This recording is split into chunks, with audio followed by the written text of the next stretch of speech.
So here we have the Vauxhall Mokka Elite on a 66 plate. I'm going to start off by showing you around the outside of the car, and then we'll hop in and run through some controls on the inside. But from the outside, you can see it's a 5-door car with alloy wheels and tinted windows. Let's start off inside the boot and then work our way around the rest of the car from there. So as we approach the back of the car, you'll see we have reversing sensors, plenty of boot space as well, along with that 60/40 split folding rear seat, should you need to increase that space even further. Okay, so we're just going to work our way back round to the front of the car, and then we'll hop in and run through some controls on the inside. But now that we've done a full circle of it, you can see it's in excellent condition the whole way round. Just briefly before we climb in, I think it's well worth seeing the interior from this exterior point of view. You get full leather seats.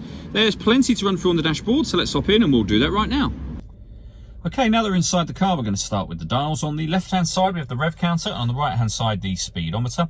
In the middle, you can see there's a digital readout for the speedometer. You can change information that's displayed in that section using controls on the indicator stalk. And above that, the fuel gauge and coolant temperature gauges. If we back out to the steering wheel, on the left-hand side, we have cruise control and speed limiter. And on the right-hand side, we have stereo and phone controls. The phone controls can only be used after such time as you've paired the phone. And that is done on the touchscreen over in the center. Hit the phone icon just there, and then search device and follow the instructions on screen.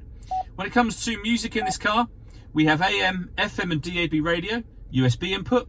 You can stream your music wirelessly via Bluetooth audio, and we have auxiliary input as well. On top of all of that, you can project certain Vauxhall friendly apps directly onto the screen in this car by connecting your smartphone via its USB cable. Below that, the home button will always take you to this menu. You've got the volume for the stereo just there. We then have the dual zone climate control. So you can make passenger and driver temperature adjustments with these dials. You can adjust the fan speed up and down with this one. This button turns the air conditioning on or off. It's on when the light shows, so off or back on again. And any adjustment you make will show along the top of the screen as well as down here. I say that turns the air conditioning on. You can hit auto if you wish to, and the car will take control of the direction of the air and the fan speed to maintain the temperatures that you've asked for with these dials. And you can hear it doing that now.